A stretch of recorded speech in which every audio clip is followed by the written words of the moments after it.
ہمارے اگلے مقرر ہیں جناب محمد آزاد سبحانی صاحب. یہ ذاکر نگر اوکھلا سے تشریف لائے ہیں.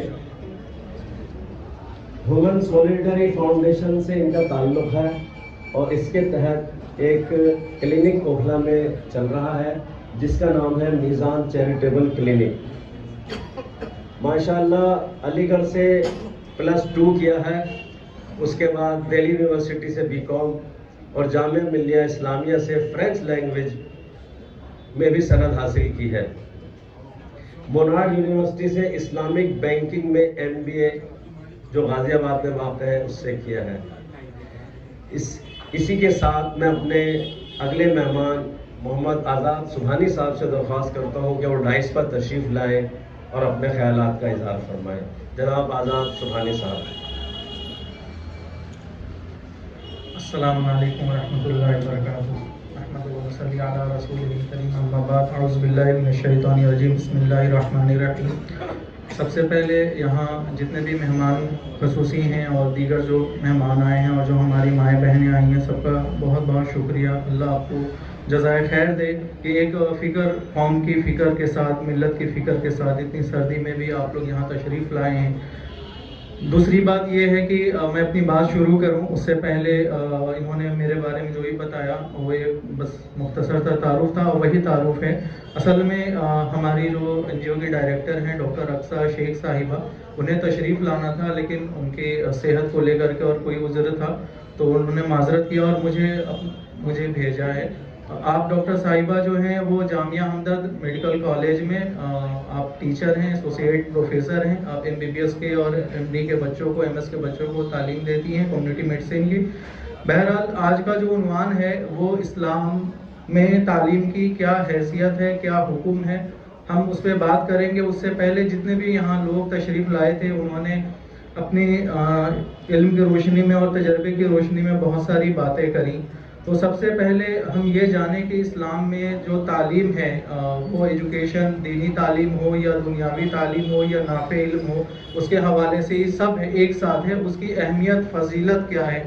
قرآن کی جو 78,000 حروف ہیں اور 6,000 جو آیات ہیں، اس کی سب سے پہلی جو آیات نزول ہوئی، جو ریولوشن آف قرآن کی آیت نازل ہوئی وہ اقرا سے ہوئی ہے. اور اس قوم کو، اس امت کو اللہ تعالیٰ نے اپنے حبیب حضرت محمد مصطفیٰ صلی اللہ علیہ وسلم سے مخاطب ہو کے کہا کہ آپ ان سے مخاطب ہوئے تو پڑھ کر کے، اور اسی میں آگے اللہ تعالیٰ فرما رہے ہیں کہ اے انسانوں میں تجھے وہ علم دوں گا، تو پڑھ تو صحیح، میں تجھے وہ علم دوں گا جو تجھے جانتا نہیں ہے.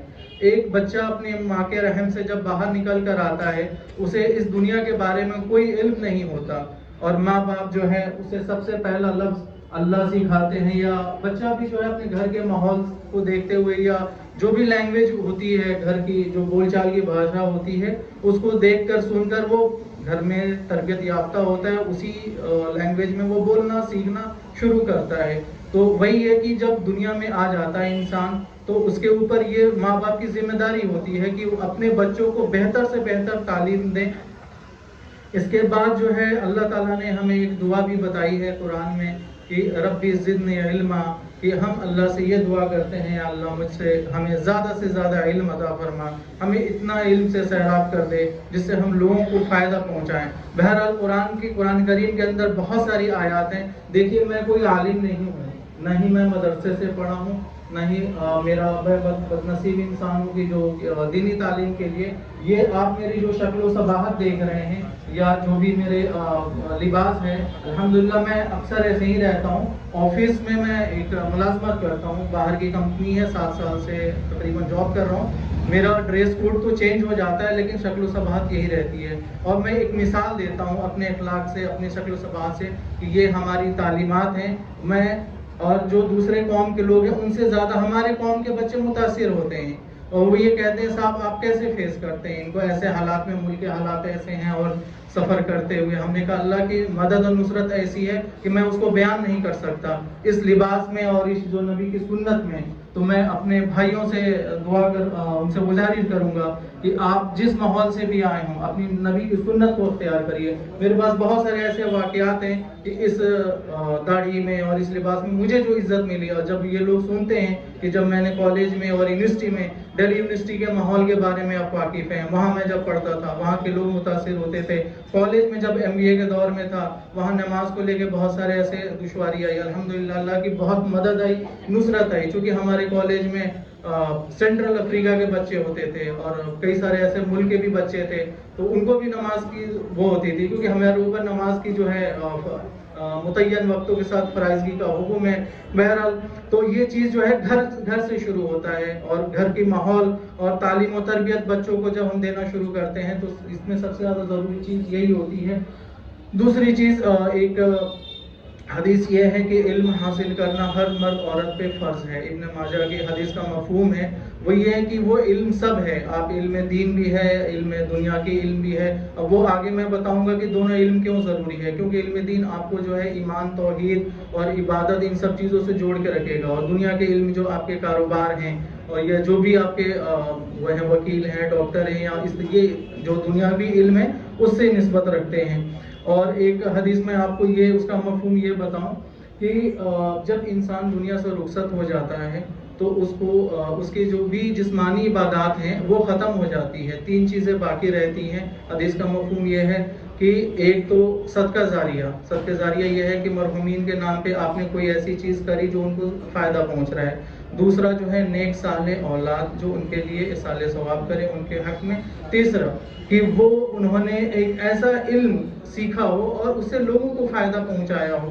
مثال کے طور پہ انہوں نے اسکول بنا دیا، اور جب تک اسکول قائم ہے، جیسے میں علی گڑھ مسلم یونیورسٹی کا وہاں ریفرنس دیتا ہوں اکثر جب میں لوگوں میں بات کرتا ہوں، تو اگر تربیت سیکھنی ہے، میں پیچھے آپ کو میرا بیک گراؤنڈ ہے، میں بہار سے ہوں، اور ہمارے یہاں یہ عالم ہے کہ جب سیلاب آتا ہے تو 3 مہینے کے لیے ہم آئی لینڈ ہو جاتے ہیں. کنیکشن جو ڈسٹرکٹ ہیڈ کوارٹرس ہے کنیکشن کٹ جاتے ہیں. ان مشکلوں سے نکل کے تعلیم کو طلب بہت ہے ہمارے یہاں علاقے میں. بہرحال تو میں علی گڑھ آیا اور وہاں جو تہذیب سیکھی پوری زندگی کے لیے ہم نے وہاں تہذیب و تمدن کی جو بات کی جاتی ہے ہم نے سیکھی کہ بڑوں کا ادب اور احترام سے کیسے بات کرنی ہے، جو ہمارے گھروں کا جو اس طریقے سے وہ سلیقہ نہیں سکھایا گیا جو وہ تعلیم کے دوران، حالانکہ بہت کم وقت کے لیے رہا. پھر میں دہلی آیا، پھر میں نے اپنی اسلامک بینکنگ میں اپنی فراغت حاصل کی.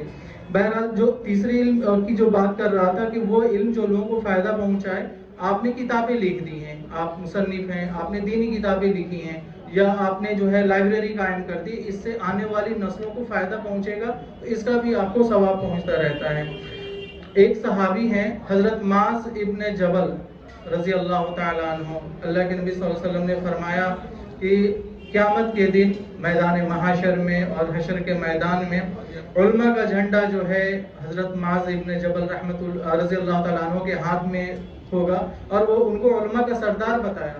آپ ان کے بارے میں پڑھیں گے، جو یہاں طلبہ ہیں پیچھے جو ہماری بہنیں بیٹھی ہیں، آپ ان کی تاریخ پڑھیں گے معاذ ابن جبل تو بہت ہی زبردست واقعہ ہے. یہ وہ صحابی ہیں جب آپ کو مدینے سے ہجرت کرنے کا حکم ہوا اور یمن کی طرف آپ کو گورنر بنا کے بھیجا گیا، اور ایز اے زکوٰۃ کلیکٹر کہ آپ جو ہے عالم ہیں اور دین کی روشنی میں جو زکوٰۃ کی حیثیت بنتی ہے آپ لوگوں سے جمع کریں.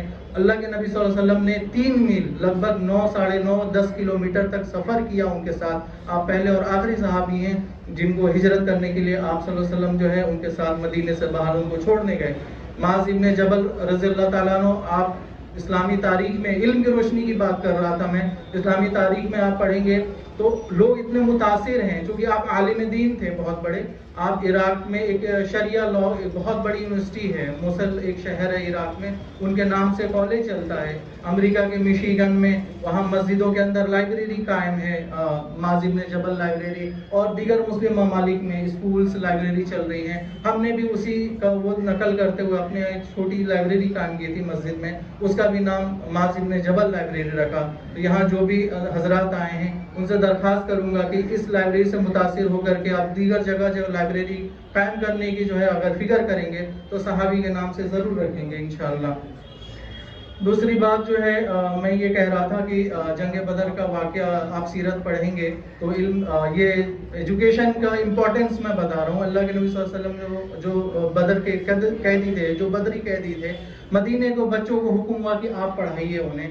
10 بچوں کو ایک ایک قیدی کے ذمہ لگایا گیا پڑھانے کے لیے کہ آپ کو آزاد کر دیا جائے گا. مطلب یہ متبادل بتایا جا رہا ہے کہ آپ کو سزا کوئی نہیں ہے, آپ کو ہم آزاد کر دیں گے, آپ بچوں کو پڑھائیے. جو پڑھے لکھے لوگ تھے مکے سے جو اس میں قید ہو کر آئے تھے, آپ نے ان کو پڑھانا شروع کیا اور آپ آزاد ہو گئے.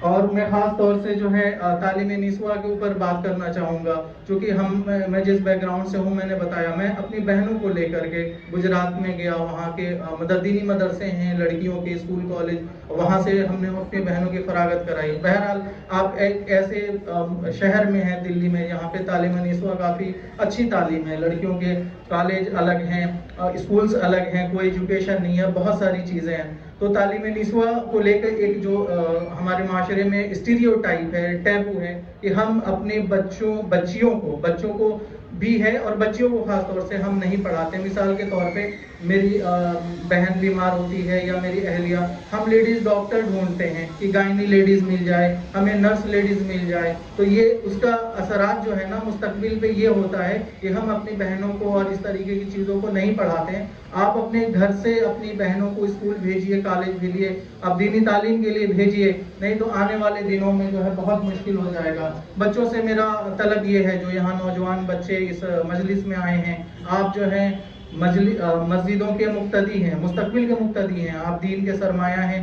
آپ اس علم دین کو اور جو بھی علم حاصل کر رہے ہیں آپ آگے لے کے جا رہے ہیں. جو لوگ یہاں زیادہ تر لوگ مردراز بیٹھے ہیں, ایک وقت میں آپ کو اللہ کے پاس جانا ہے, لیکن جو علم آپ نے سیکھا ہے اس کو ٹرانسفر کرتے جائیے. جس طریقے سے صحابہ, اللہ کے نبی صلی اللہ علیہ وسلم سے صحابہ تک دین آیا, صحابہ سے تابعین, تابعین اور بزرگان دین ایک چلی آ رہی ہے طلب, تو یہ قیامت تک تو یہ جانی ہے, لیکن آپ اس کے حصہ بنیں. اور آخری بات جو ہے میں نوجوانوں سے یہ کہنا چاہتا ہوں, یہ جو عمر ہوتی ہے یہ 13 سے 19 سال, جو ٹین ایج, ہمیں بھی یہی پڑھایا گیا تھا. یہ شیطان آپ کے اس کے 8ویں کلاس سے لے کر کے اور 12ویں تک, حتیٰ کہ اب تو گریجویشن کہہ سکتے ہیں, کہ آپ اپنے گھر کے ماحول میں رہیے, مسجد کے ماحول سے جڑیے. یہ اس سے اچھی جگہ ہو ہی نہیں سکتی ہے. آپ مکہ مکرمہ میں جا کے دیکھیے, جو لوگ حج عمرہ کے لیے گئے ہیں, آپ مکی صاحب وہاں تقریباً 38-40 سال رہے, وہاں بھی لائبریری ہے حرم کے اندر. آپ مدینہ منورہ میں جائیے, وہاں بھی لائبریری ہے. تو یہ جو چیزیں ہیں نا, آپ یہاں بیٹھ کر کے دنیا کی وہ نہیں کر سکتے. آج کا نوجوان جو ہے انسٹا پہ ریلز بنا رہا ہے, ریلز دیکھ رہا ہے, ٹک ٹاک بنا رہا ہے, یوٹیوب پہ وغیرہ وغیرہ, جو ایسی چیزیں ہیں جو اس کو دین سے بھی موڑ رہی ہے اور دنیاوی تعلیم ہے اس سے موڑ رہی ہے. اگر آپ علم دین کے ساتھ جو ہے دنیاوی تعلیم حاصل کریں گے, آپ کے بیچ جو ہے اچھے ڈاکٹر, اچھے وکلا, اچھے انجینئر پیدا ہوں گے. ہر چیز کی ضرورت ہے. چلتے چلتے جو ہے میں 2 چیزیں پہ اپنی بات ختم کروں گا. ایک جاپان کا واقعہ, ہمارے یونیورسٹی میں کانفرنس ہوا تھا, ایک ریٹائرڈ جج آئے تھے, انہوں نے ہمیں ایک واقعہ سنایا تھا, اور وہ واقعہ میں آگے یہاں بھی بتا رہا ہوں. جاپان میں جب 2nd ورلڈ وار ہوا تھا, ہیروشیما ناگاساکی پر آپ تاریخ کو پڑھیں گے تو پورے شہر کو برباد کر دیا گیا, ایک طریقے سے نیست نابود کر دیا گیا. آج بھی جو ہے اس کی تاثیر ایسی ہے کہ وہاں کئی اندرونی علاقوں میں جو بچے پیدا ہوتے ہیں وہ اثر ہے, جو ایٹم بام کا جو اثر ہے, وہ لولے لنگڑے اپائج یا ایب نارمل پیدا ہوتے ہیں اندرونی علاقوں میں. آج بھی وہ ہے, وہ کہیں نہ کہیں وہ ایسی چیز ہوئی. بہرحال تو جب یہ شہر پورا ختم ہو گیا ایک طریقے سے, تو وہاں جب چیزیں نارمل ہونی شروع ہوئی تو لوگوں, وہاں کے جو وہ تھے پریزیڈنٹ تھے, پرائم منسٹرز تھے, انہوں نے کہا یہ تو ہیروشیما ناگاساکی ختم ہو گیا, اس کو آباد کیسے کریں.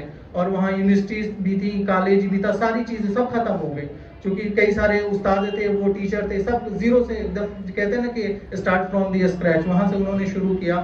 انہوں نے کیا کیا, انہوں نے جو سب سارے ٹیچرز کو بلایا, میٹنگ کری, اور ان کی جو تنخواہ جو ہے, یہ چیز غور کرنے والی بات ہے, ان کی جو تنخواہ ہے اس ملک میں سب سے ہائیسٹ سیلری کر دی کہ آپ جو ہے ہمارے مستقبل کے بچوں کو تیار کریے, آپ پڑھائیے انہیں, ہم سب سے زیادہ تنخواہ دیں گے. آپ استادوں کو دیکھ لیجئے، میں ماں باپ سے کہتا ہوں آپ اپنے بچوں کو جو ہے اسکول بھیجنا شروع کر دیتے ہیں، بچوں سے کہتا ہوں آپ کے جو استاد ہیں وہ آپ کے روحانی والد ہیں، آپ کی میم جو ہیں آپ کی روحانی والدہ ہیں، آپ کو زندگی گزارنے کا سلیقے سے لے کے آپ کو ایسے علم سکھا رہے ہیں، ایسی ہنر سکھا رہے ہیں، آپ ان کا عزت اور احترام کریے اور ان کے سامنے نظر جھکا کے جو بھی چیزیں ہیں گھر سے لے کر کے اسکول کالج تک یونیورسٹی تک کریے۔ تو آج جو ہے جاپان میں دیکھ لیجئے، پورے دنیا میں آپ سارے نوبل پرائز ایک طرف کر دیجئے، چاہے وہ فزکس میں ہو، چاہے ٹیکنالوجی میں ہو، چاہے آپ کو لٹریچر میں ہو، اور جاپان کی نوبل پرائز آپ ایک طرف کر دیجئے، جاپان کا پلڑا بھاری ہو جائے گا۔ تو یہاں مراد یہ ہے کہ ہم ایجوکیشن پہ کام کرنے کی بہت ضرورت ہے، گراس روٹ لیول پہ دیکھیں تو ہم اس میں بہت زیادہ پیچھے ہیں۔